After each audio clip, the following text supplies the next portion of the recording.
listening to Goof on Radio with Rich Giordano.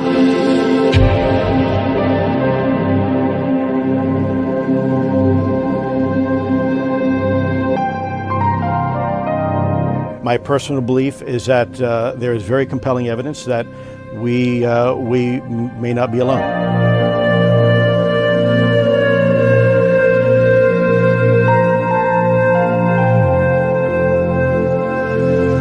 There has been and is an existing presence, an ET presence. It's not going to make a difference. It's not going to change reality.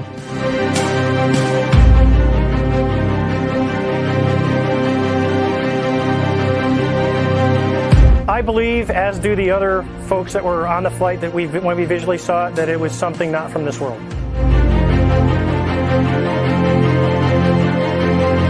Goof on Radio.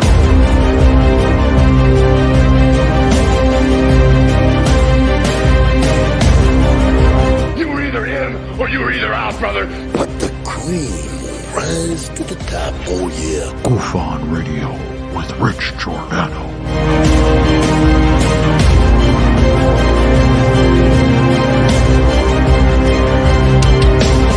I occasionally think how quickly our differences worldwide would vanish if we were facing an alien threat from outside this world.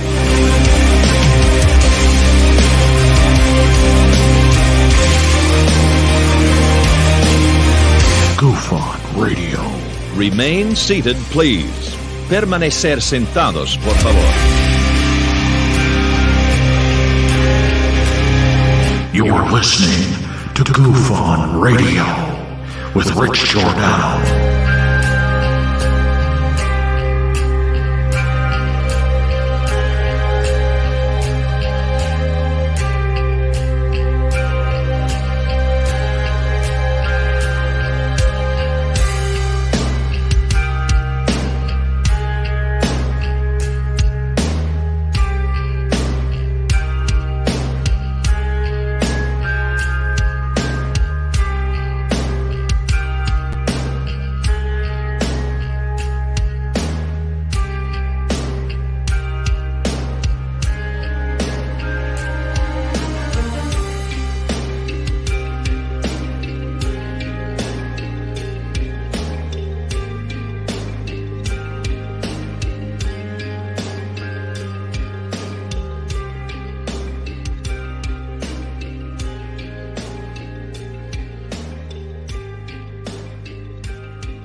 All right. You saw me. I blinked. Welcome to Goof On, everybody. I'm your host, Rich Giordano. It is Thursday, 3/30/23. Welcome to me. How are you? Good. Great. Let's get the show on the road. I already saw a super chat coming in super quick before the show. I think it was from Jeanette Angel. It is. I see one. So thank you very much for that pre-show super chat of $10, kicking off with the 10 quitter super dono. It's a beautiful thing. Thank you, Jeanette Angel. It's the first one of the night. That's right. First one of the night. We get that going. Well, thank you, Jeanette Angel, for the $10 super dono. I don't know much, but I know you love me. Thank you very much. That was beautiful. And Ben, the second of the day, and a continuing supporter of Goof On as well, with a £2 2 quitter. He's just starting out. No, I'm joking. Thank you very much for your continual support. Big Ben. How come I didn't come up with that sooner? Big Ben. Good to see you. Welcome to the show. Rebecca, welcome to the show. Jeanette, welcome to the show. Deathproof Bum 01, welcome to the show. Rebecca Wiles is here too. Welcome to the show. Diane Boss. Welcome to the show. Moody Mongols here, everybody. Brooke is to the south. Get ready. Go. Boston Deadheads here. Giddy up. Moody Mongol drops in with a pound of Lisa M with the black and white I see you at night photo. Alien Out One Law. What do you say? How do you be? Tricky name, Tricky B. Good to see. Den Bubs, the big bubs. The man who's got the biggest bubs of all. Den Bubs, intergalactic overhaul. As always, working hard, playing gently. Love to see you guys here. Thank you very much. Yoga with Denise. Hey, from New York. I was working on YouTube short. We'll share when done. Yay! I would love that. Bernie Muro. Welcome to the show. Careful. I heard somebody say, yeah, I bet you will. You're damn right I will. Can't wait to see that short. Brian, how you doing? Welcome to the show. Josie _, the UK. Welcome to the show. Argotanza. Couldn't wait to say it. There you are. Oh, Ivan. Yeah, Ivan Putski. Polish power, baby. Genetic. Oh, I already said it. All right. Well, that's pretty much it. Chris Rogers. There he is. Now we can start. Ozzy Tiger's here. Now we can start. Samo's here. Now we can start. I thought I saw another super duper come in. I know my eyes did not deceive me. There he is, Chris Rogers, throwing down a 5-pound 5-quitter. Reagan said, "Do you believe in UFOs?" I said, "I do, Ron. I do." He met her on a Monday and he said, "Hey, I do, Ron. I do, Ron. Somebody told Ron his name was Jed. He dropped dead because he was Jed Bush. Yeah, he looked so fine. Oh, it was 89. Reagan did the best he could until that man lost the neighborhood." Thanks, Chris Rogers, for bringing back nostalgia. Johnny D throwing down 2 bones. Hi, clippity clappity there, goof on. How you doing today? Johnny D couldn't be better. Went to the doctor today. Oh, you don't want to hear it? There. I don't like, this is, I wasn't going to talk about it. I actually forgot. This is why men, and I know women don't like going to the doctor either, but they do, right? More than men. Well, you know, that's, I'll tell you why. Walk into the doctor's office. Your mother's got 19 freaking head lumps. Get this stuff focused, America. Focus. So I walk in, 4 people behind the register, and you have to sign in. I'll try to make this quick. But I didn't see a sign-in sheet with a bunch of names. I saw like something you have to fill out. Looks like first-time people. I'm not first time. So I stood there and I waited for someone to greet me. Almost 5 minutes I stood at the front and not anyone said hi. And I said, "Hi, excuse me, don't mean to bother you. Am I supposed to sign in?" She goes like this, points at it. "No, hello, sir. No, sorry." Didn't even look up, just points. And I said, "Can you explain, am I supposed to fill this all out? I did this already." And she goes, "You did this today?" And I said, "Well, if you would have looked up when I walked in, you would have known I didn't fill this out today." "Sir, you have to sign in." I go, "But that's not a typical sign-in sheet. This is something like I have to fill out. You need my name and address and everything again?" It just doesn't make sense. That's why I didn't do it, because signing in is different than giving your address. Meanwhile, she's trying to interrupt me as I'm speaking, and I didn't stop. And there's 4 other people in the waiting room. Now I'm keeping my voice extremely calm because I don't want to get kicked out. And so I said, it's just, I didn't know. That's why. She goes, "Oh, that's fine." So I filled it out real quick. 6 things you got to fill out. And I waited. Now, mind you, there's 3 of them sitting behind the counter. 3 minutes and almost 20 seconds I stood there. Nobody said anything. So I said, "I think I'm done." Okay. So she takes it and I go, I'd stand here again, but I don't feel like standing anymore. Is there anything else I need to do? She goes, no. And I go, do you want me to go sit down, wait for somebody to call my name? I don't know what to do. I've only been here once. She goes, yeah, sit down. We'll call you. 30 minutes. 30 minutes. And I was, what, third? 30 minutes I waited. So I think I'm going in for my sickness that I had. COVID. I have this thing on my foot.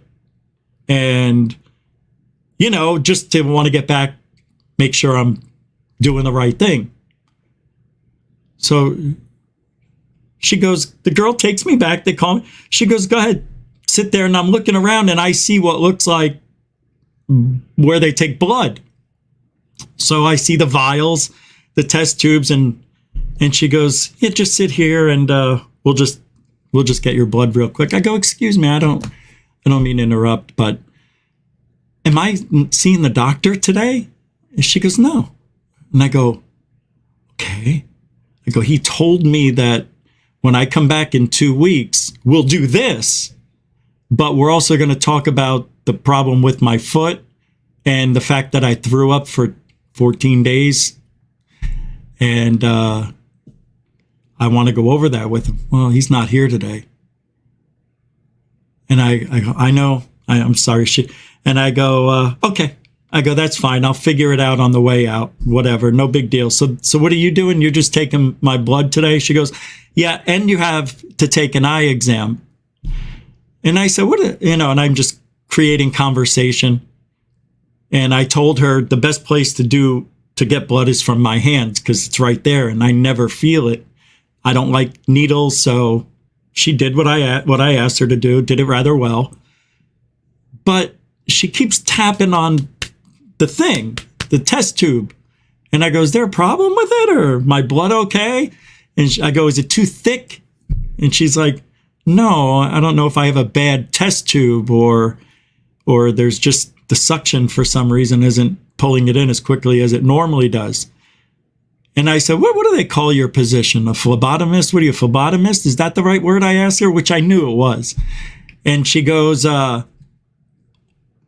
well, I'm in training. I'm a lab technician.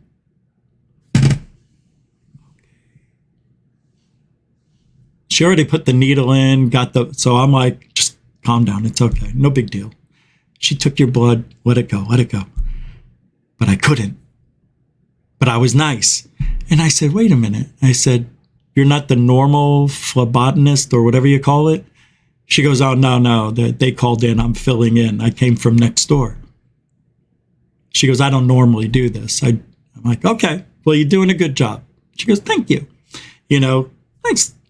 Very normal people, just trying to do their job. So I didn't want to make a big stink about that because, I'm just keeping notes. I'm an asshole. That's what I do. Look, when you go out in public and you go to a doctor's office, I think they need to hold themselves to a different type of professionalism and bedside manner that you don't normally get at Starbucks, Walmart, or Target. Capiche? I want to walk in there and have people act like they care. She did good. But the other people, ignoring me, and all that in the beginning, that's just awful. Now, mind you, it's my second visit there. My first visit was fine. So I'm not complaining too much. But then she goes, all right, now we'll go get you the eye exam. So she walks me down the hallway and I hear the conversations going. It's very close quarters. And she goes to the girl in the office. She goes, where's the eye technician, the eye doctor? Oh, they're off today. Can you do an eye exam? I've done them before, I hear her say. And I said to myself, this is unbelievable. They're going to give me an eye exam. First of all, they took my blood without a real phlebotomist. Second, first they were rude, ignored me. Second, the phlebotomist isn't even a real phlebotomist. Now they're going to go next door and grab the lab technician for the eye machine. Now, this isn't no ordinary eye test. You don't need to have a degree. this is the coolest thing. It looks like the same exact thing you put for 3D, or I'm sorry, for virtual reality. So she has to hold it, and she puts it up to your eyes. And she says, you just look at the right side first. You'll see some dots and just keep watching. And then a big flash happens on this eye. And then it happens to this eye. And after it happened, I go, oh my God, I saw my veins in my eyeballs. Now, there was two other assistants that came in that are learning how to use this too, because, their eye doctor's out. So they're just going to have the nurses do it, which is fine. It's not hard. But they hold it up to you. And then she showed me my eyeball in the picture it took. And sure enough, the veins were exactly where I thought I saw them. It is so cool. And she says, yeah, some people see that, some don't. And I said, how can you not see it? I go, it's so obvious. You're looking into your skull. It's so cool. And that was interesting. And then when I leave, now I'm leaving and everybody's nice pretty much. So I go to the front and I go, okay, I guess I'll see you when? She goes, did they tell you have another appointment? I go, they did today and I didn't know it. I go, but April 13th, right? Yeah. All right. 11? Yeah. All right. I'll see you then. So as I'm leaving, I go, wait a minute. The last time I was here, I had a $5 copay. Now I don't have a copay. Look at all the things that are just, I could be an asshole and give a bad review, but I'm not. I'm not that way. But because none of them interfered with my life, it didn't make me less happy. You know what I mean? Except for waiting. But what else am I doing? I'm there to get healthy. So, as you get older, you learn how to deal with times, especially if you're an impatient prick like me, which I'm not. Only when I drive. But not even that. Even that's better. I haven't had a ticket since 2012. And that was driving without proof of registration. So I haven't had a ticket in like 15, 20 years, probably a real ticket. Speeding. I think it was 209. It was 207. The year after I got the Infinity, the two-door G35. First year they came out. What year was that? I had it in 207. I don't know. Who cares? But anyway, I wasted time, waiting 30 minutes in the beginning and then another 20. 50 minutes today wasted at the doctor's office. So I talked to my mom. I'm like, you don't understand. She says, Richie, everywhere you go, they're like that. I was with your father for 3 hours just to get his eyes checked. 3 hours? Yeah. For a 2-second beep, bop, boop. All right, here's your new prescription. She goes, we know. We go to the doctors 10 times a month, which they do. Anyway, Johnny D, thanks for asking. I don't know why I had to tell you guys that. It's just, life. Dorothy, throwing down $2 super dono. And welcome to the show. Mucho gusto, generoso. And yesterday, too. Thank you very much. You guys are like, I don't know what's going on, but extra special, no bones. There, Bernie Muro, welcome to the show. Bernie Muro with the £2, £2. No, $2. Excuse me. That was a faux pas. FAUXPAES. Thanks, Bernie. Mucho gusto. Generoso. Alfie Joe Bob with the $1.99. We call that $2 here in the old US of A. Thank you, Alfie Joe Bob. I almost picked my nose by accident on air. I almost went directly, disappeared, almost went into the hole. All right, welcome, Alfie Joe Bob. Thank you so much again for being a supporter of GoFund. And everybody, welcome to the show. Rebellious Unknown. I see you. I see you. We're going to be going there tonight at 9. I think we're still on. I haven't checked any of my messages today from Messenger. That's right. I turned off all notifications because so many messages were coming in while I'm listening to music and working out. It just kept interrupting the song or anything I'm watching or listening to. Very frustrating. What's this? I don't see any messages, so it looks like we're still on for tomorrow. Tonight. Sorry, my bad. My bad. All right, I'm just looking at a few other pictures. People send Madonna Mia. That'll be fun tonight. Yeah, we've had like a month without each other. It's been weird. Even though we've only done like 2.5 shows together, it feels like we've been doing it a lot longer. Lantonio's here. I thought of you earlier today, but then I fell asleep. I wanted to call you. Greg O'Brien, I think I see you too. How you doing, brother? All right, let's get started. I don't see any super chats that I missed. So I'll double check again later on. I can't type anything on my computer. My keyboard. Okay, remember, I don't know if you remember, but last night I said I don't turn my computer off. And I did. And I turned it on today. Now my keyboard won't work. See, this is why I didn't turn it off. Now, I've had this happen before, and I troubleshot it every way through Sunday, and I can't get this keyboard to work. So I'm got to go buy a keyboard and see if that's the problem. If it isn't the problem, then I'll just bring the keyboard back when I figure this one out. But I've tried everything. You know what? I accidentally spilled coffee on it, but not a lot, just like a very small portion. But I was reading it doesn't take much. If it got into the right place, it could have shorted something out. So unfortunately, after last night's show, I had a coffee. It was Amy's coffee mug, actually, the one she gave me. I picked it up and it tilted a little sideways, and there was some coffee in there at the end. I thought I drank it all. And when I came back 10 minutes later, I saw it on the keyboard, and I'm like, still working. All right, good. Turned off the computer and nothing. All right. It is a plug-in. I don't do wireless keyboards anymore. I have them. I just can't find the connection. I can find it. I'm just not in the mood to worry too much. All right. I'm going to start tonight's show with a little bit of Ziegfugel news.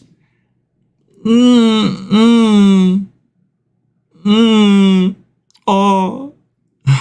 Remember the other day when Ziegfugel, he bought John Wick's jacket or clothes. John Wick, like, looking like Steven Seagal isn't good enough.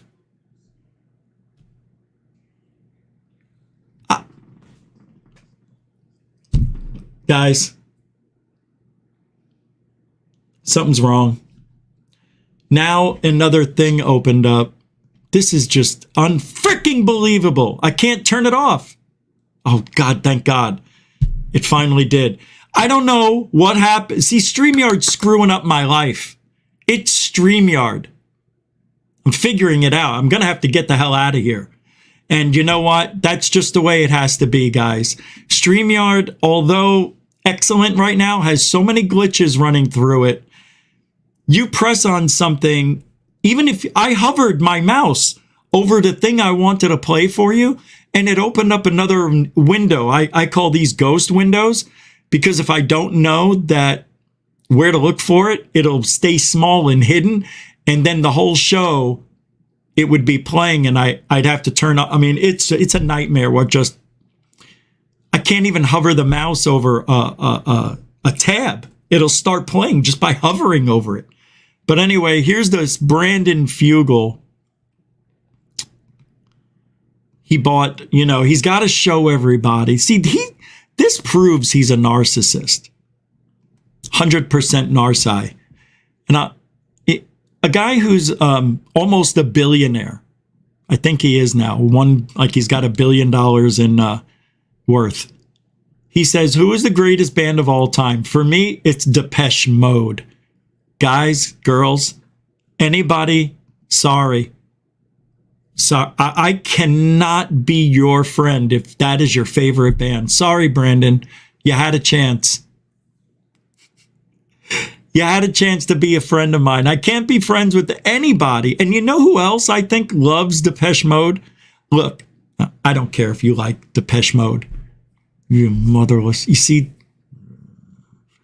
because Depeche Mode is anti what I like. Depeche Mode ruined the 80s. Depeche Mode and who is that other U2? In the name of love. Sunday, bloody Sunday. Sunday, bloody Sunday. Wanting to everybody that we're you too. We're coming to your city near you. Sunday, bloody stuff. Oh, I hated them. So many bands were like that. They were just terrible and they got big and they were awful. Like Boy George. Awful. Just awful. Cyndi Lauper. Awful. But now I enjoy it. Yeah, now I enjoy it. Now, it's still, Cyndi Lauper is unique. You know who really sucked? Madonna. Madonna's, man, she was butt-ass ugly. She got that David Letterman gap between her teeth. Could kick a field goal through it from 60 yards. No, seriously. I thought Madonna was a pig. Yeah, all the guys hated Madonna because all the other little girlies wanted to look like her. And nobody thought Madonna was attractive except for the girls. She's so original and open and free.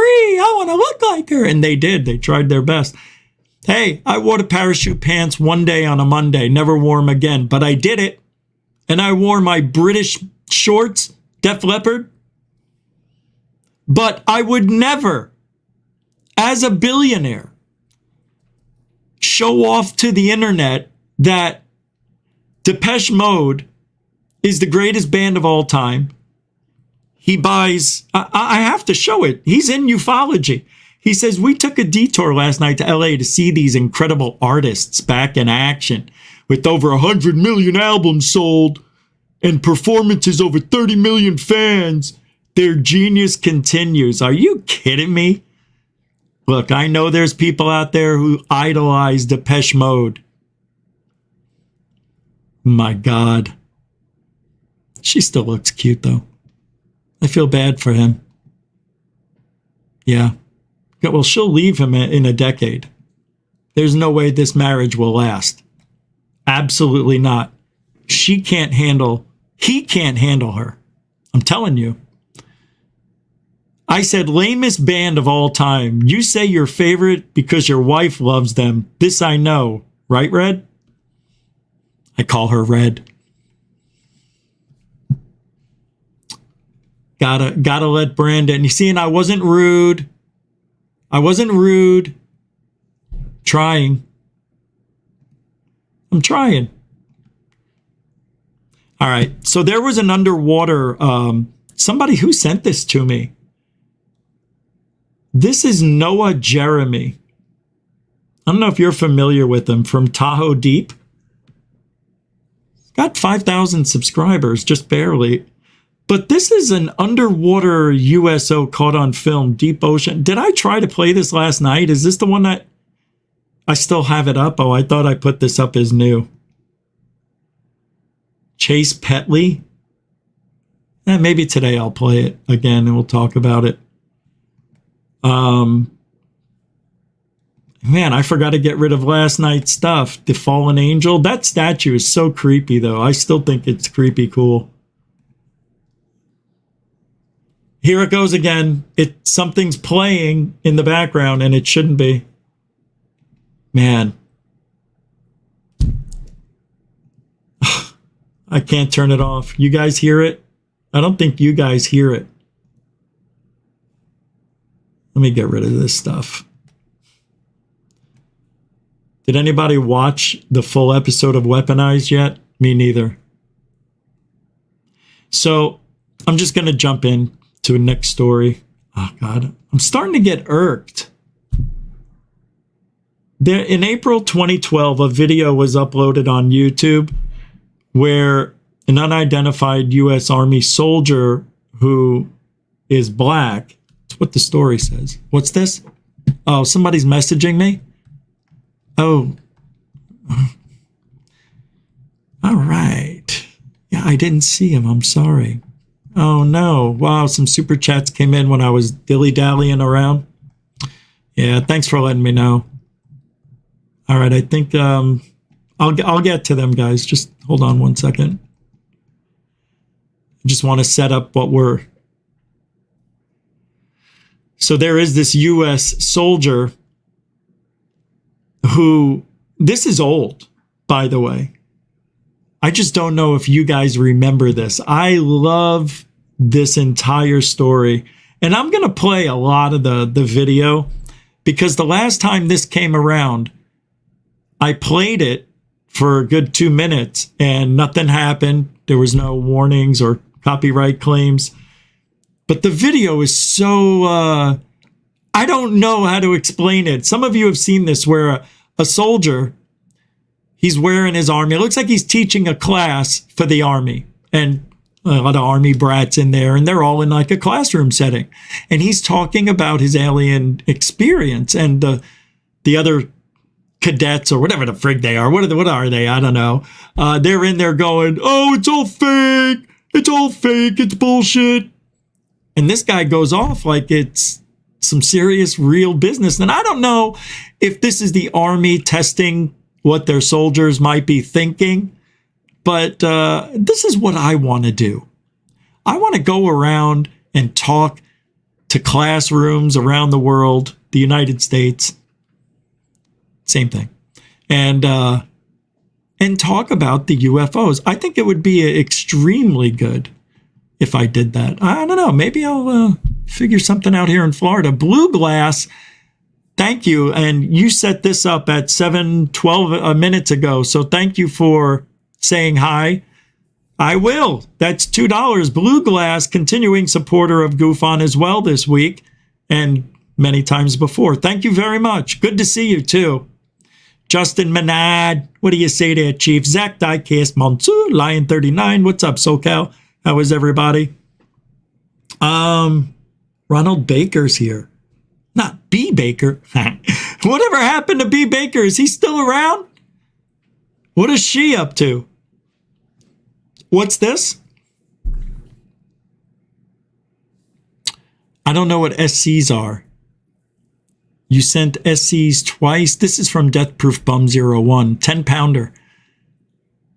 But they were rejected. So here's my appreciation. Oh, super chats. You've sent super chats twice through Casebook, but they were rejected. Yeah, that happens. I don't know why. So here's my appreciation done through my phone. You make me laugh when you lose your... Hey, man. It's a lot less nowadays, but when it happens, it's for real. I don't fake who I am just because, you know, YouTube may yell at me for it. But thank you, Death Proof Bum 01. Actually, you know, YouTube has been exceptional to me. Exceptional. Yeah, I don't have, other than the shadow banning, they've done their job. I can't say anything bad except for that. But that's the biggest thing of all. Hey, Rob, thank you very much. Yeah, you know, I've got some good things we're going to talk about tonight, too. Good. Thank you very much. Another $20 coming from Rob. Yeah, man. Thank you for supporting the show like you do. Mucho gusto, generoso. Everybody. Seriously. What is going on in here? I bet you looked awesome at that concert, Lynn. Yeah, Lynn looks good all the time. All right, let's take a look. Thanks, everybody. Draw a small gray. Small gray. Damn. Are these the aliens that you've seen? That is not gray. Here's my new camera setup. Boop. Which ones did you see? I know, it's a small screen. Well, I mean, He's small. The way it's set up, it's vertical instead of horizontal. So I'll go back. Yes, they can breathe oxygen. The atmosphere And I'll shut up. is very similar, but it's a binary sun. You shut up. They have like two suns, which makes the air a lot drier. Sorry, I don't know why I just hit that. That's as loud as it gets. They kind of fucking. They kind of look like that. They don't want to fuck. What's their body look like? Their bodies, well, I've only seen. Do they walk around naked? Do they wear clothes? What do they do? Yeah, the chicks have boobs. How do they on their home planet? I mean, you could tell that these are super young guys, right? They walk around naked. They don't wear any clothes. I wonder if the alien chick's got boobs. I mean, how do you not laugh at this? This sergeant's just sitting there taking these comments like it's nothing. What's their body look like? Their bodies, well, I've only seen. Do they walk around naked? Do they wear clothes? What do they do? Yeah, the chicks have boobs. How do they on their home planet? I'm pretty sure. I don't know. Now, see, they didn't. I'm reading this that exchange program that Steven Spielberg explained at the end of Close Encounters of the Third Kind was really close to Draw a female up there. Tell me see if I fuck it. Well, I don't know. They look the same. When the special sport comes down to how do you tell a male from a female? You're born. They got fun bags. No, not from what I. So, So you mean to tell me in the Army, or whatever this is, the students, the pupils can just talk that way and it's not sexual harassment? Harassment. All right, I'm going to let this roll a little bit. It gets interesting now. Actually, EDE-1 is a female. The one, was a female. She actually. Draw the other one. This is the gray. Draw all three of them. Do the girls have? Because I don't know which one I want. The reptile ones look which like. one I'd fuck. And then there's another one, which is actually a clone. Like these things created a clone, which looks something similar, but it has a large. They cloned? They have large, pointy noses, but they pretty much. And you said they live among us, huh? There was another incident called the. What was it? Hangar number 4 incident. Okay. The hangar number 4. And these right here are the tall whites, and they're actually a clone created by the small grays. Are they They're like servants. What's the angry ones look like? The reptile ones that you were talking about. Fucking bad. The ones that we're gonna be fighting. Yeah, they have small eyes. Yeah, we actually saw those in Battle LA. They had small eyes In their and they cut open their stomachs and found They got out weapons? They have a heart, just a core. they have weapons. They're kind of like an onion. Do they have weapons? layers. But it's okay. She's a veterinarian. Are they evil? The alien ones Or not? They look like reptiles, not friendly. Yeah, I mean, this is a very bad drawing, but It's pretty good to me. This is dudes on land and lost, right? How tall are those motherfuckers right there? These guys right here, and they're all humanoids, so they both walk on 2 legs. They all walk on 2 legs. Well, I don't want to fuck that thing. And this thing right The here, first thing, and they'll go like the fucking first one. I'd probably fuck this thing right here, this thing right here is huge.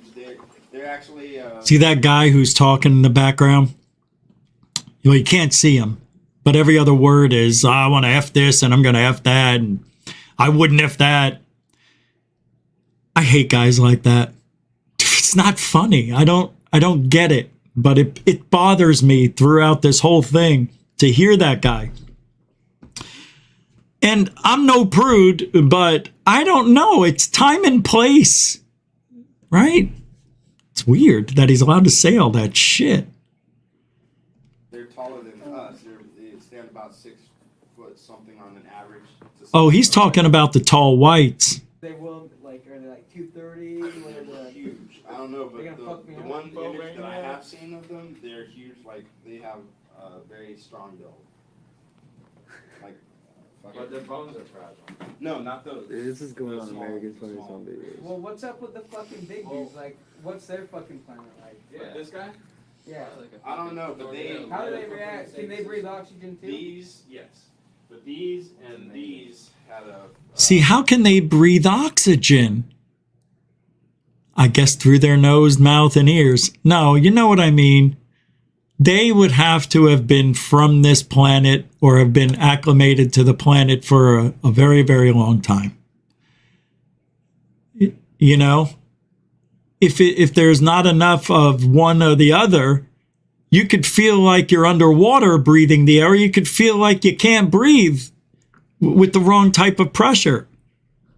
You know what I mean? So for aliens to breathe here, that means a lot more than just them.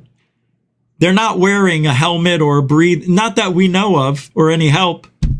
But if we go by what this guy's saying, which to me sounds like disinformation, sounds like he's just making it up. It sounds like, I don't know why they're even having this conversation here, because I've heard so many different stories about this, that it's just a guy who got up and acted like he was the teacher. Then I heard one that this is just a psyop. This is what they do when they get new cadets in, and they test to see which ones will go in certain programs. If this one believes, if this one doesn't, or if this one acts like a moron, you know, where do we put these new people? Yeah, I don't know, man. I wouldn't want to be on the front line with that guy. No, sir.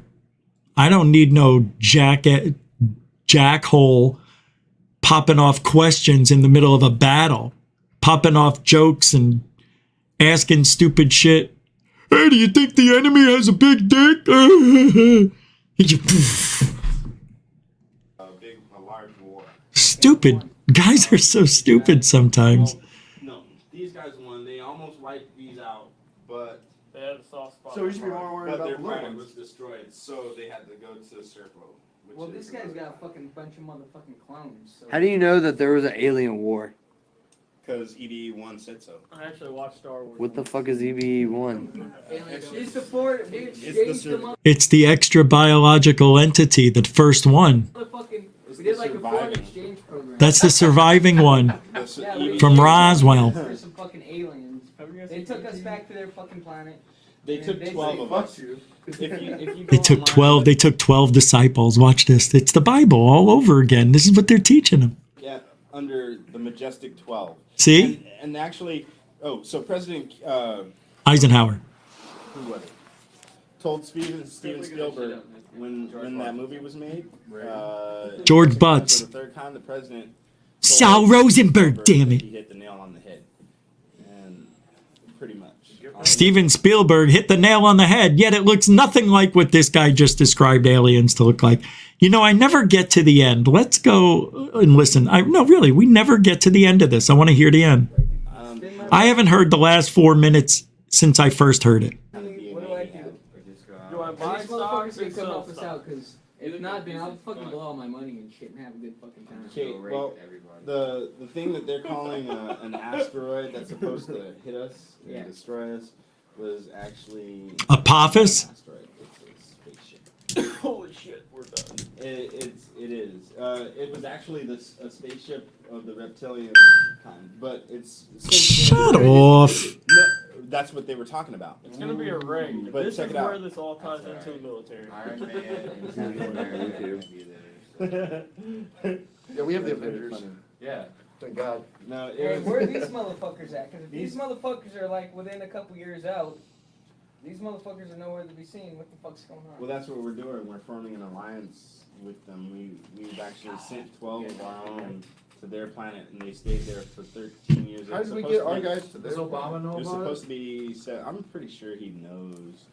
I'm pretty sure all the presidents know something about it. But there's no telling. Make these in Alright. There's three So, pages. this fucking brown dwarf or whatever the fuck it is, it's not really fucking. Langfeld went off to his, He got abducted by aliens, and he's telling us about what's gonna happen when the aliens attack. They're going to invade. They were coming to invade us, but they've rerouted. They are now? They've rerouted. So what's going on in 2012 The aliens rerouted. now? The guy just asked them, so what's going to happen in 2012? Yeah, this probably, I think, was 2009. What's going on in 2012 now? I don't know. Man, you gotta be up on this shit. You can't. So he doesn't know anything. Yes, it's awesome. We're way past that shit. We're next level shit, guys. We're talking about alien I wars just and want to shit. determine if I should fucking just live my next 2 years up. Oh, yeah, those are the reptilians. Those are the big motherfuckers. Those are the bad ones. Those guys are coming to invade us. Unbelievable. Yeah, those are the Those are the clones. Actually, they have other clones that they're creating that have like heads with dogs, but they only have like 3 feet. What? Don't leave, Lee. Lee, no. Clone some hot ass bitches and invade us with some fucking sluts. Doors closed. This is what I wanted to hear. Let's hear feedback. Nobody says anything. You believe everything that he said? Oh yeah, me too. Definitely. I'm gonna go get this story. Well, anyway, I just thought it was fun to listen to again, and I never got that far through it because, you know, copyright claims and shit. But it's interesting to see that happen, and that's 10 years ago, more. It happened 2-3 years before 2012. If somebody knows, that'd be cool if you could tell me. Let me see if I exit out of the full screen. Let me see. It's not giving me. Well, that's weird. Well, now it's gone. I don't know why it did that to me. Yeah, it's gone. I don't know where that went to. I was trying to shrink the screen to get the video to go back to its normal size, and it wouldn't work. So I hit the back button one time, and it brought me to the home page of how and why. And I don't have the story anymore to talk about. But Michigan woman's bizarre encounter with reptilian alien dubbed Mr. MUFON director. Have you heard of this? Have you heard of this? Check it out. Just happened. That's what it says. Let's see when this was. June 28th, 2022, this happened. This story that's right under my nose. Michigan woman's bizarre encounter with reptilian alien dubbed Mr. MUFON director investigated. Oh, they dubbed it Mr., not Mr. MUFON. Reptilian alien dubbed Mr. MUFON director investigated. Oh, let's take a little look-see, shall we? It is true now that UFOs are real, as the Pentagon publicly confirmed. Moreover, space agencies around the world are looking for aliens, and they are serious about it. NASA joined in the hands in the UFO investigation, which is the big move in history of ufology. There are accounts where people in authority have claimed that reality is somewhat different from what we see. There are hidden dimensions that could be a gateway for the aliens' access to our world. The story of Nancy Tremaine has solid witnesses, historic records, and data point to support her claims of lifetime alien interactions. You know, every time somebody comes up with this kind of story and they say, oh yeah, we've got the claims, we've got the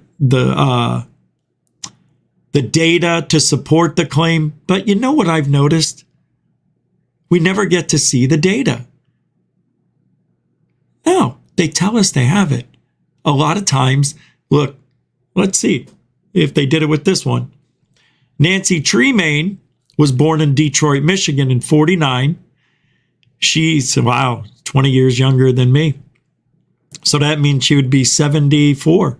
What's up, Mr. D.B. Cooper? In 1949, she is the middle of 5 children and grew up in Nauvoo, Michigan. She is a lifelong experiencer, messenger, and participant in the hybrid project Symbiosis. That is a is the true story of Nancy's lifetime relationship with a reptilian being, which she dubbed Mr. or Mr. with period. In 61, Tremaine and her female friend Cindy, also 12, were stunned when a flying saucer suddenly appeared over their residential neighborhood. The object was bigger than a house and hovered close. Cindy's father also witnessed the UFO, as well as many others in the neighborhood, including at least 3 police officers. Hovering above a tree between our 2 homes was a silver ship, at least the size of our 3-bedroom ranch home, but twice as tall, and it had a band of rotating lights of green, red, and white, which were either flashing or rotating. They were going so quickly we couldn't tell. No fear, just awe, that it was absolutely breathtaking against the blue sky, Tremaine said. At one point, the UFO sent down a light beam that zapped an unmarked police car and stopped it cold. Tremaine, who had no clue what was going on, started jumping and yelling at the ship. She remembered that the ship was alive and then snapped. She remembered that the ship was alive and then snapped. She and Cindy were abducted and taken into the object. The officers radioed the sighting back to their chief of police, Lee Begole, who in his 90s remembered the harrowing reports coming in from his men. He passed away recently. Tremaine recalled the aliens performed a number of highly intrusive physical examinations upon her, up in her. Cindy was merely locked up in a tube, quote unquote, positioned above from where she observed the aliens working over her friend.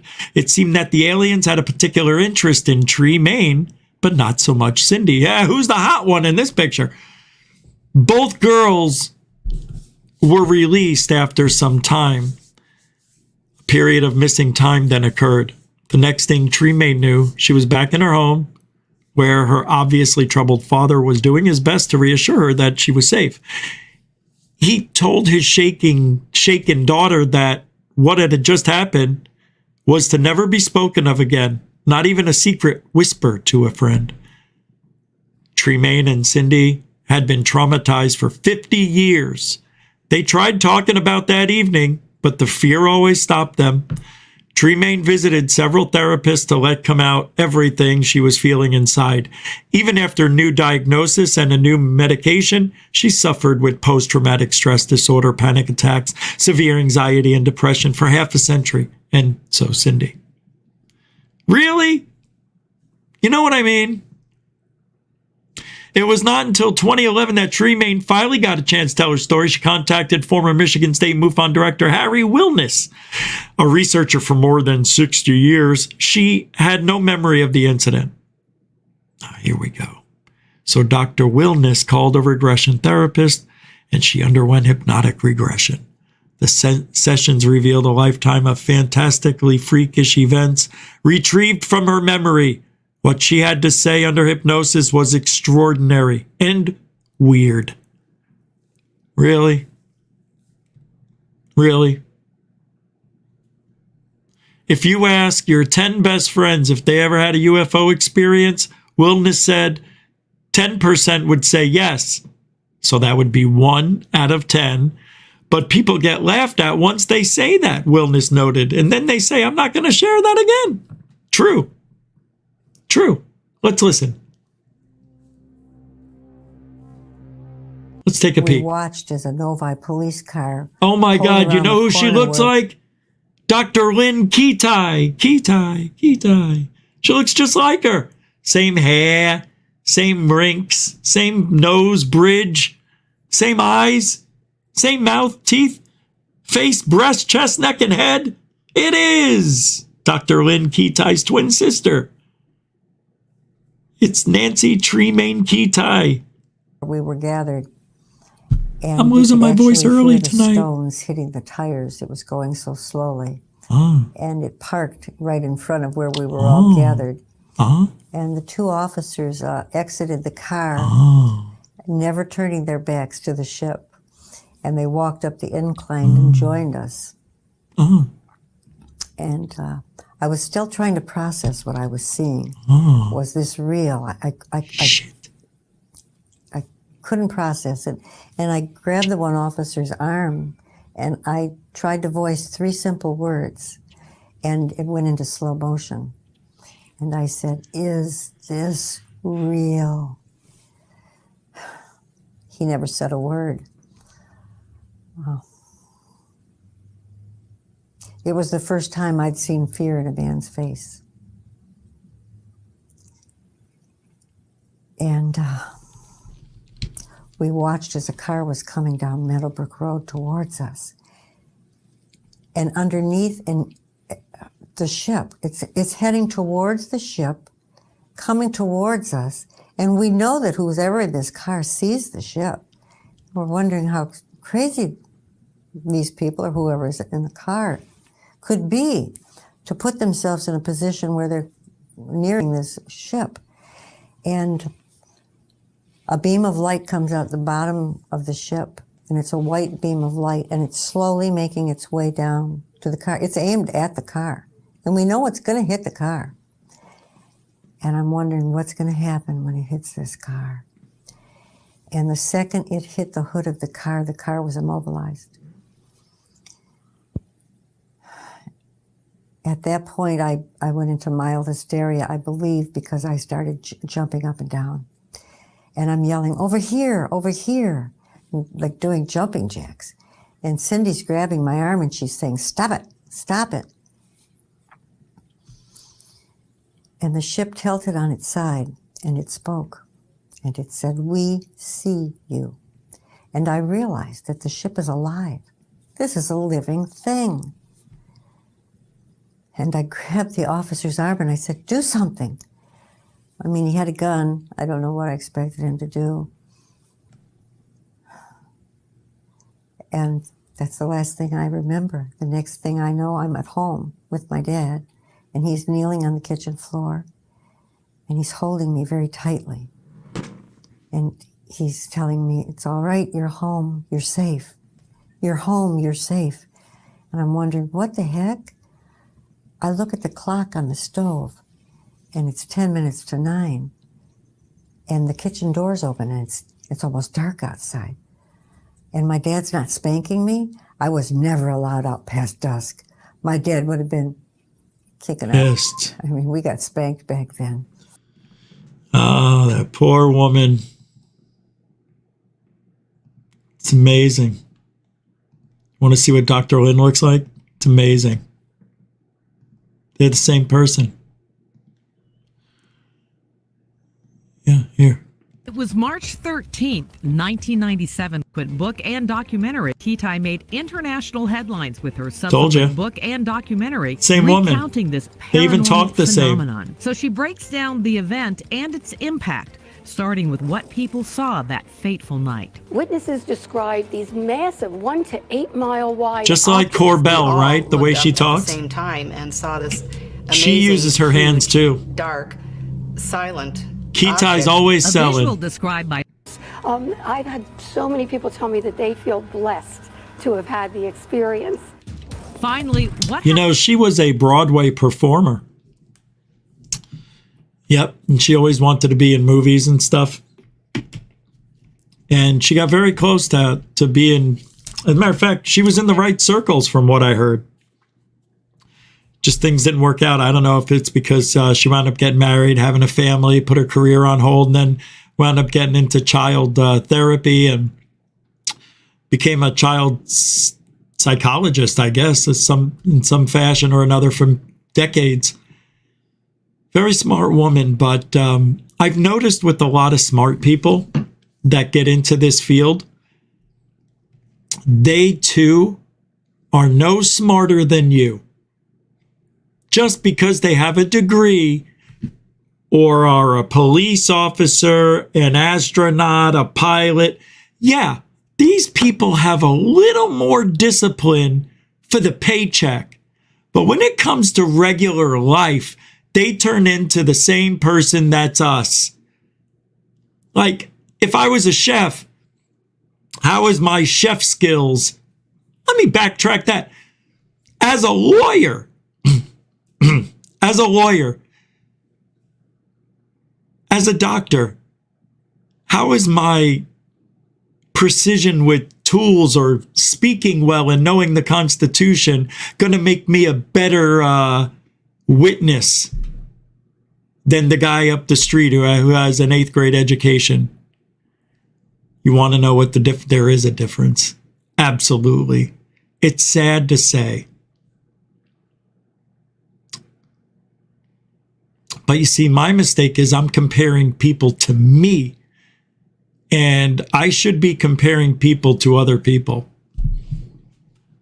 Because there is a difference between good old Jed, who works down beneath the street, and does all that shady shit.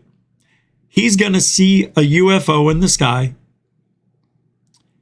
And most likely Jed dabbles a little in alcohol and drugs.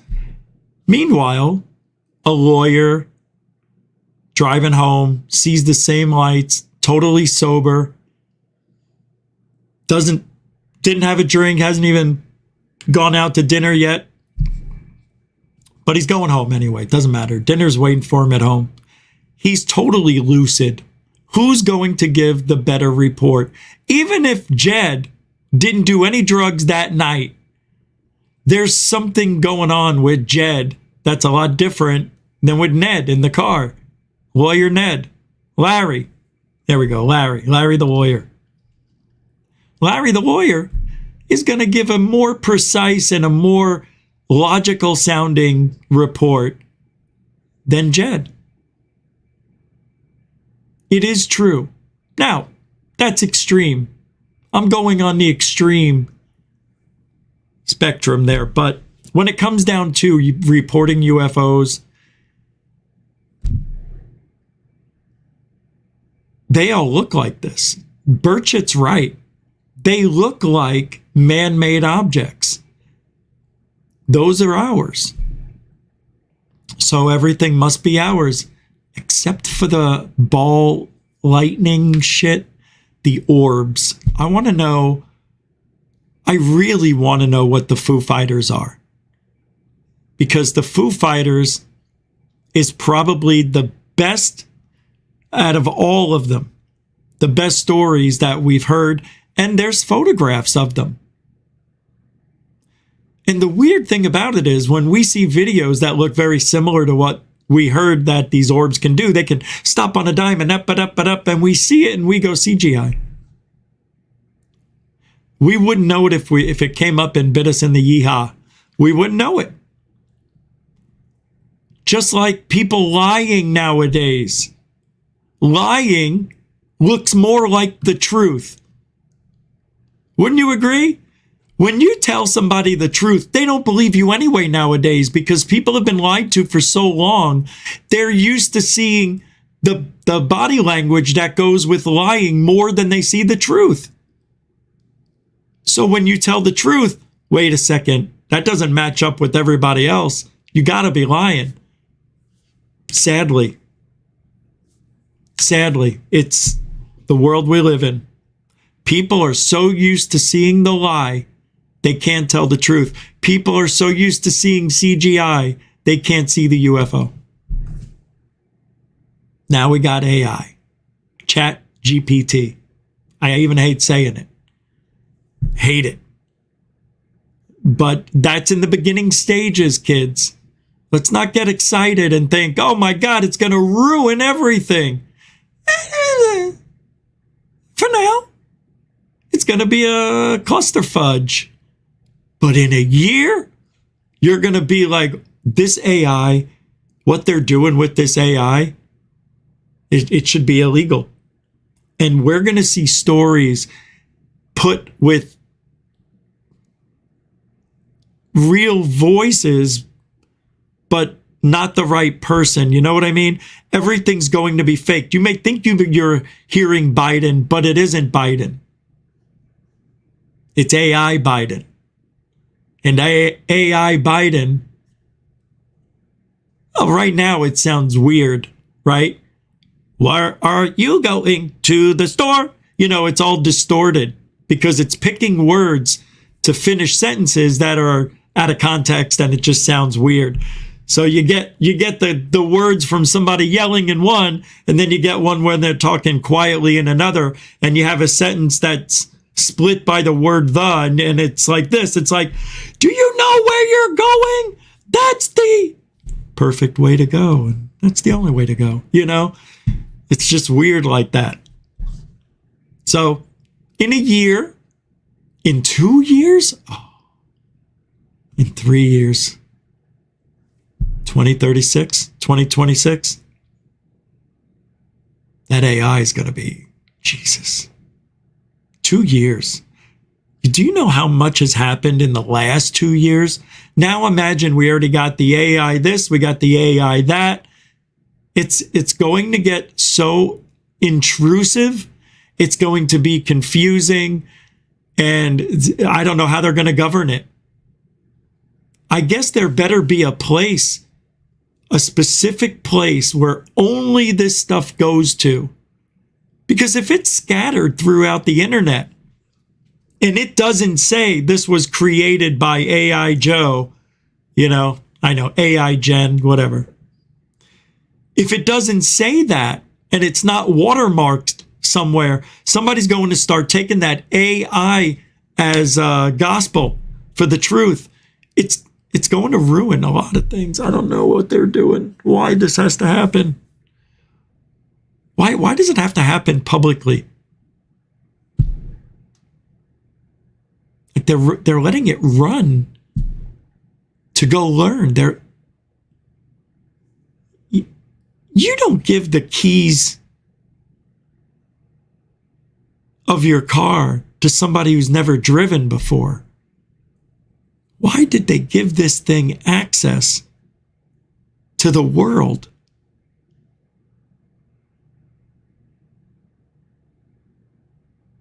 Without testing it first. Did they test it? I don't know. I don't know. What's this? A degree only gives you one. Oh, well, this is good. A degree, Death Proof Bum 01 with £5, £5 super chat.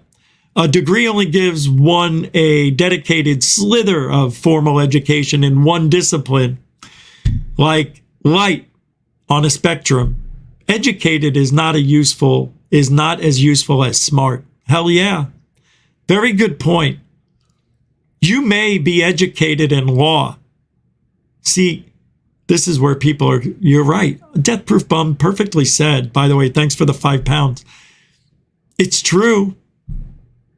You're only good for law. What makes you think just because you have a degree, you're going to describe a UFO better than me? But let me tell you something about the educated guy here or girl. It does make a difference. It does matter, because I've been in this now almost 20 years. And the people that I've spoken to who don't have an education, who quit school in the 8th grade, like Jeff Woolwine, not Jeff Willis. And he has no critical thinking. He doesn't get it. He thinks strings are tales of the lizard people. You see, with a guy like that, he's just like Christopher Bledsoe, Anjali. They're delusional at best. And they believe what they say, even though they know the truth. That's sickness. But anyway, having a degree means a lot more than not having one. And yes, those people with the degree give a very well written, detailed report. I understand what they mean. And then you get a report from Jeff Woolwine. He's like, I don't know, man. It's probably like intergalactical beings and interdimensional shit. You know what I'm saying? You know, and then you got the doctor, lawyer, policeman, etc., with an education and talking like one. So it shows that you are disciplined enough to control yourself, at least to some degree, to where you can get an education and get a degree. And that does pay off in real life, in regular life. Have you ever talked to a lawyer? Boring. Boring. All they do is work. They don't have time to do anything else. They don't know anything about what's going on in the world. Only what they heard to and from work on the radio. Pretty much. I'm serious. You talk to a doctor, you're going to talk about doctor stuff. You talk to a lawyer, you're going to talk about lawyer stuff. You talk to me, I can talk to you about everything. I think I'm exciting. I'm not, though. I'm learning I'm not. Thank you, Death Proof Bum 01. So, yes, going back to what you said on your super chat, it is a slither of formal education in just one discipline, one study. You're right. But they did it, and they graduated high school, college, got a degree, whereas the other person, and I've met these people, and this is why the government doesn't want to talk to the civilians. They can give a shit because that's how they act. Like they don't give a shit either. And they say some stupid shit. But it doesn't mean it's not real, Rich. Yes, it does. It's not real until it is. In this field, sorry. But I believe if you have a guy who did not graduate, who never went to high school, and then you have a guy who went to college and got a degree in one form of discipline of education, and they both saw the same thing, I would love to see the comparison of notes between that guy and that guy. There's got to be a way to find out. But nobody admits that they were drinking. Nobody admits that they were smoking. Well, nowadays they kind of do. They think it's funny, but anyway, good stuff, man. Thank you for that insight. Appreciate it. Death Proof Bum. Hey, there he is. I'm glad you made it live. I think I saw you an hour ago. I said hi. I don't know if I imagined it, but here you are. Thank you for the $2. Yeah, the color's off today. It's really odd looking. I'm like really brown. Well, let's see if this changes it. Let's see something here. That's a little better. Yeah, a little more real me. Thanks, Lantonio. Hope you're doing well. You and your young lady friend, your girlfriend. Shh. Hope you guys are doing well. Hope you guys are like rabbits. Hope you're like rabbits. So in about 45 minutes, I'm going on a Rebellious Unknown. Don't forget that tonight with Caitlin, Lynn, and Dave. And we're going to talk about some shit that I forgot to go over. I totally don't know how I did it, but I will be okay. I think I know the story that we're going to be talking about. I think I know of it. And if I don't, well, then that's just the way it's going to have to go tonight. I just like being there. They're fun. My voice is, it's a little weak, but I just need a few minutes to chill. All right, now this is Eric Weinstein on Joe Rogan. All right, I like this. This is, we're going back a couple of years. So this is when Weinstein, I think, first got into the field. He's got a whole bushel full of hair. It is wild. It looks like he's got a wig on. But listen to this. Look at that wig. That's got to be a wig, yeah? I don't know when this came out. Really nuts? Yes. It's time to leave. Time to leave what? This planet. Oh, boy. But here's the real reasoning. We started a clock around 1953, which is when we had the explosion at Bikini, the first hydrogen bomb, and when we figured out the double helix. And I call this the twin nuclei problem, and it began in 1953. We do not have the wisdom to be able to fuse nuclei. We don't have the wisdom to be able to investigate the cell. It's too much power. So our wisdom may have increased slightly. Maybe it didn't, I don't know. But our power is now godlike. Things which, while complicated, succumb to our intellects, right? Right. To be able to create something that normally happens in the sun on an island in the Pacific, or to be able to rewrite a cell the way Craig Venter did, we are now gods, but for the wisdom. Want to get really nuts? Yes. It's time to leave. Time to leave what? This planet. Oh, boy. But here's the real reasoning. We started a clock around 1953, which is when we had the explosion at Bikini, the first hydrogen bomb, and when we figured out the double helix. And I call this the twin nuclei problem, and it began in 1953. We do not have the wisdom to be able to fuse nuclei. So he brings up the clock, which is why I played this again. Make sure I heard it right. He says we started this clock in 1953, but he never tells us about the clock. Just that they've been able to fuse nuclei or some stuff like that. But what does the clock have to do with it? Started a clock, now we've got to leave? And this is a couple of years ago. Yeah. We don't have the wisdom to be able to investigate the cell. It's too much power. So our wisdom may have increased slightly. Maybe it didn't, I don't know. But our power is now godlike. Things which, while complicated, succumb to our intellects, right? Right. To be able to create something that normally happens in the sun on an island in the Pacific, or to be able to rewrite a cell the way Craig Venter did, we are now... To be able to create something that can be created on the sun in the Pacific Ocean.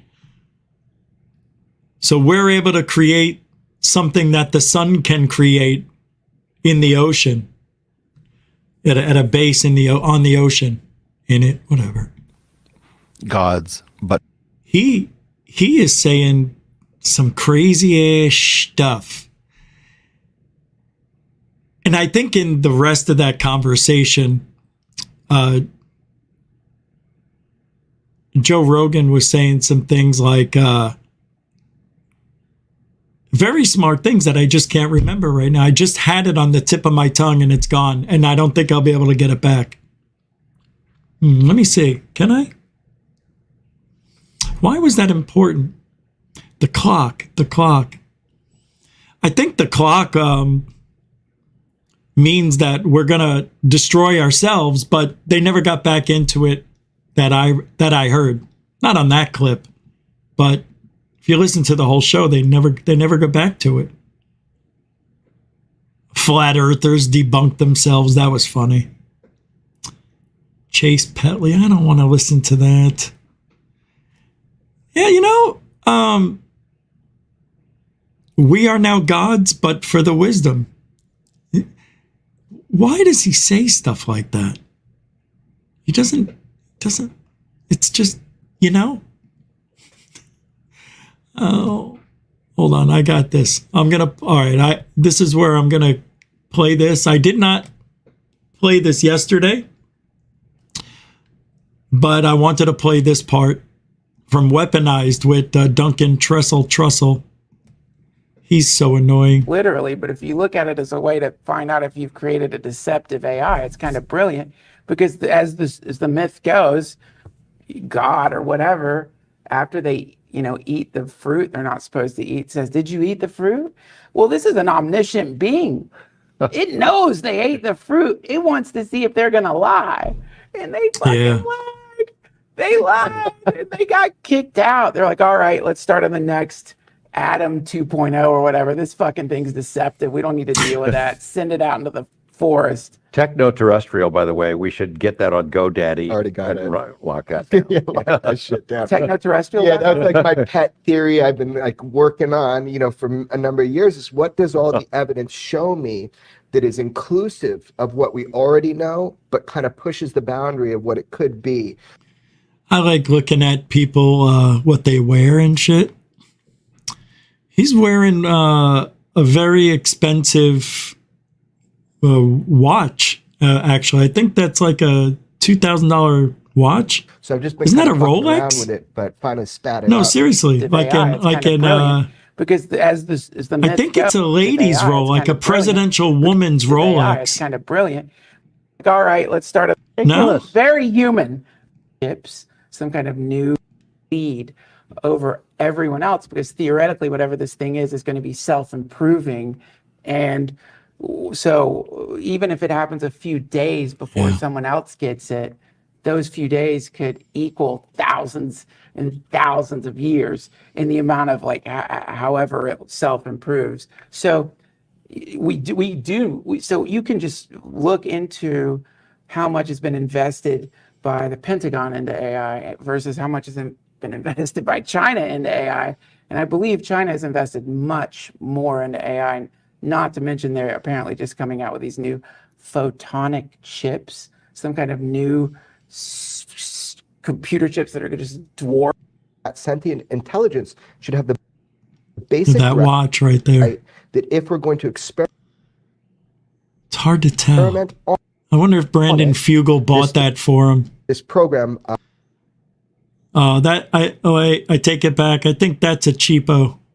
Well, I don't know. Lambda.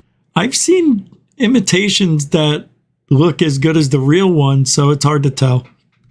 What do you guys think? Cheapo or real?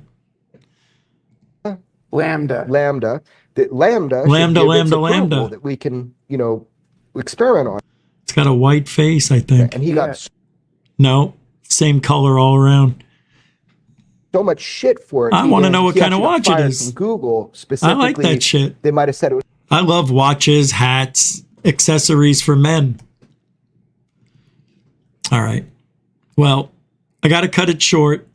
Does that qualify as being drag? It does. It does. Oh, my ex-mother-in-law in Stephen Scambian's voice is this. It's the voice I've done it the whole. Oh, so you're the one who's gonna show us what we're doing. Oh, yeah, that's a combination of them because the mother-in-law is like, oh, so you're moonlighting, I hear. You have a second job, can't pay the bills? No, I can pay the bills. Oh, well, that's good. Because if you can't pay the bills, she's not going to. Nah, nah, nah. And Scambian sounds like, oh, so you can't pay the bills. Oh, that's fantastic. Looks like times are tough. Sorry. Similar but different. All right. I got to get going. I got to replenish the throat. Careful. Yeah, I want to thank everybody. What a freaking unbelievable family we have here. I am blessed. Blessed like a mother, Thank you for being here tonight. We're going to go over to Rebellious Unknown in 30 minutes, so join me there with Caitlin, Dave, and Lynn.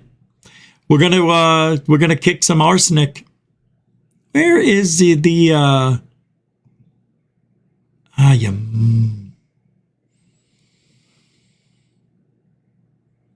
I can't type anything. Somebody put the link in for Rebellious Unknown.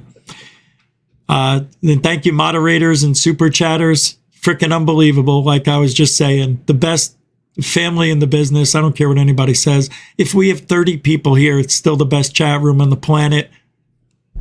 Trying to make it the best show. So the newcomers, and we're seeing a lot of you, a lot of new people here, right? So, the numbers are going up, but the live numbers are weird. I don't understand it. Doesn't make sense. Alien girl this morning only had like 30 people. She gets 50, 55 usually. She barely had 40, 35. Yeah, I knew it was going to be a shitty night.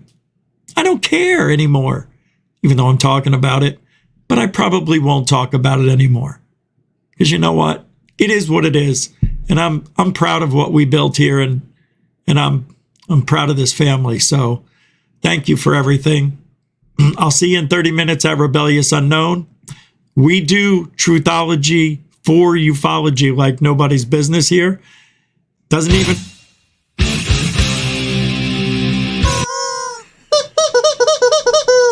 Truthology for ufology. Nice. Nice. And with that being said, we will see you tomorrow, 7 p.m. Friday night. It's going to be a good one. I really believe there. If I take the computer in to get fixed, there may not be a show tomorrow, but there will be a show tomorrow. I'll do it on the phone and we'll go somewhere. So tomorrow might be interesting. In a way, I kind of hope I do take it in to get fixed. All right. Take it easy. Let's start the weekend fresh, fun, and fabulous. The 3 F's all men love. Phenomenal. I can't say goodbye. Alien bless.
Everyone in this room is now dumber for having listened to it. God have mercy on your soul. What?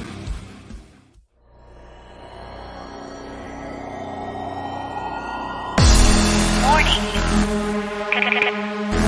Control life. Warning. Warning. Failure. Control life. Warning. Unidentified flying objects.